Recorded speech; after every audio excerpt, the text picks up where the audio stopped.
To this explainer. Today, we're going on a journey to the bottom of the ocean. We are about to explore literally the most mysterious, completely uncharted territory on our entire planet. So let's just dive right in, shall we?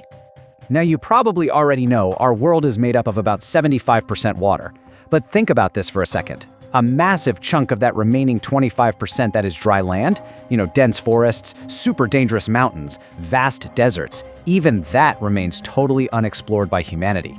So if we haven't even fully mastered the dry land we live on, just imagine the sheer scale of mysteries waiting for us in the oceans, where 95% is just a total, absolute secret. To really wrap our heads around the crazy volume of water we are talking about, imagine this. Imagine if we were to just cut down every single mountain, level all the land, flatten all the buildings, and basically push the whole shebang into the ocean. Do you know what would happen? Our entire planet would be completely covered by a massive layer of water, a staggering 3 kilometers deep. It's a completely wild thought to hold on to as we begin our virtual plunge into the depths. All right, let's start our descent. At just 40 meters down from the surface, we already hit the strict limit of where recreational scuba divers are allowed to go. Go just a bit deeper to 93 meters, and you'd actually find the famous wreckage of the British ship, the Lusitania, which sank back in 1950. And then, just barely past that, at 100 meters down, well, the environment gets extremely dangerous. At just 100 meters, without extreme caution, the pressure alone can literally cause a diver's body to just shut down and fail. But hey, humans absolutely love pushing limits, right? Despite that massive danger, an Austrian freediver named Herbert Nitsch managed to reach a staggering 214 meters deep. And get this, he did it on just a single breath of air. Absolutely unreal. And the scuba diving world record? Well, that belongs to Ahmed Gabra from Egypt, who plunged an incredible 332 meters down.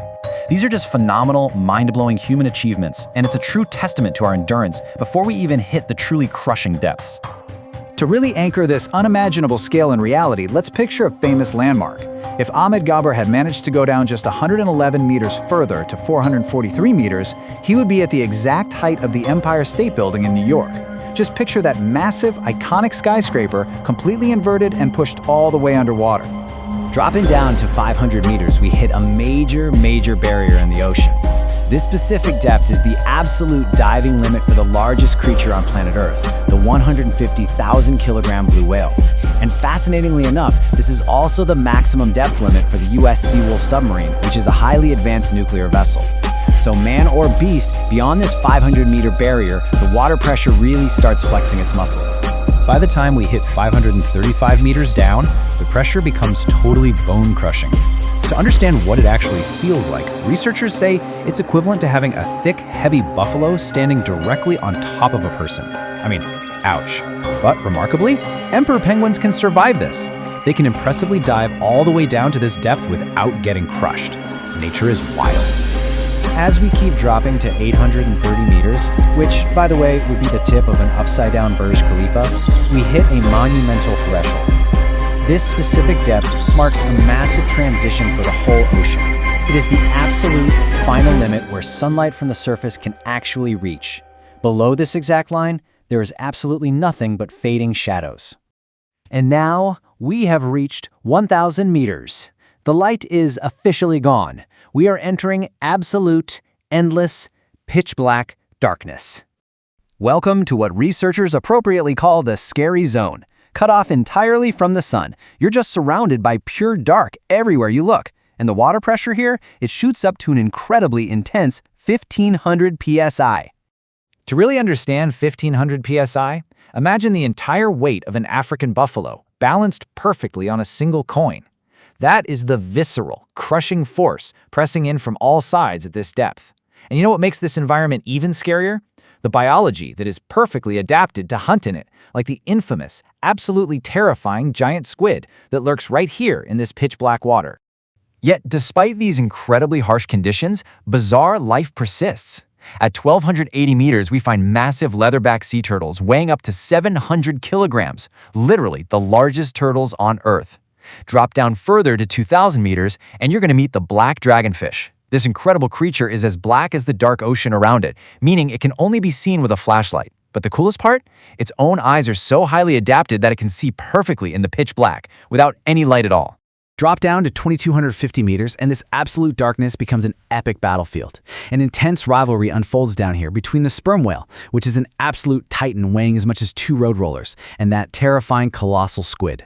The colossal squid grows up to 14 meters long, weighs 750 kilograms, and has giant eyes literally the size of dinner plates. Its tentacles are armed with sharp, razor-like teeth, making it perfectly capable of grappling and killing a massive sperm whale right there in the dark. Moving deeper still, we reach 3,800 meters. This is a very quiet, historically significant depth, because it is right here that the famous wreckage of the Titanic ship rests quietly under the immense, heavy weight of the ocean.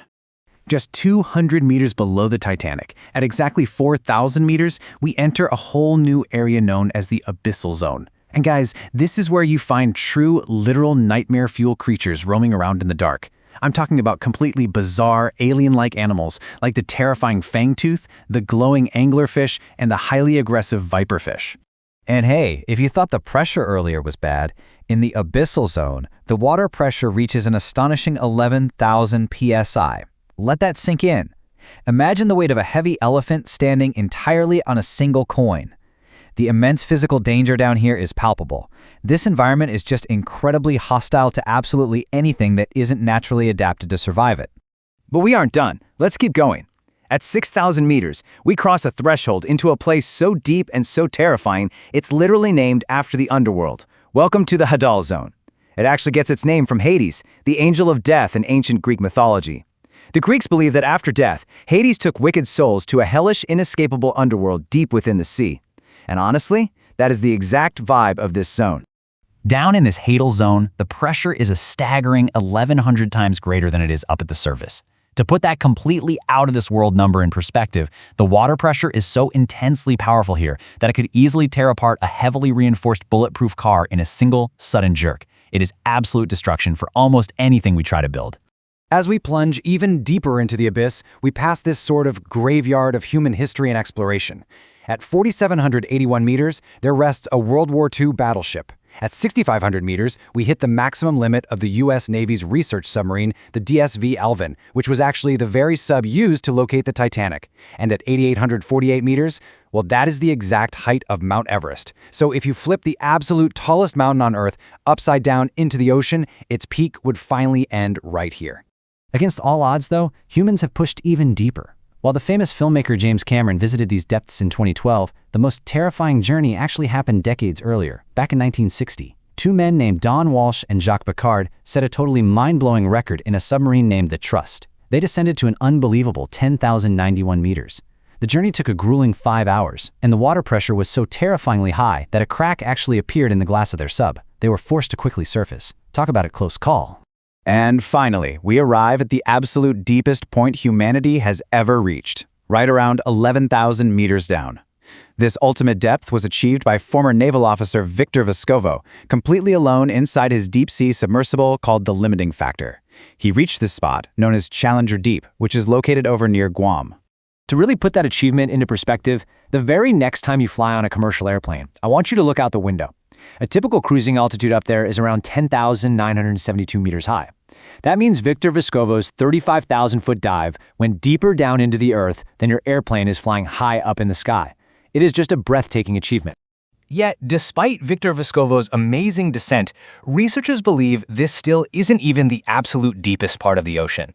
It's really just the deepest point we've managed to find so far. But here is the truly staggering part, the big takeaway from this whole explainer. After everything we've just seen and discussed today, humanity has only explored a mere 5% of our oceans. 95% remains a total unknown. We literally don't know what massive creatures might swim in that darkness, or what incredible alien landscapes exist totally out of our reach right now. Which leaves us with one final chilling question to think about. What terrifying secrets are still hidden in the unexplored 95%?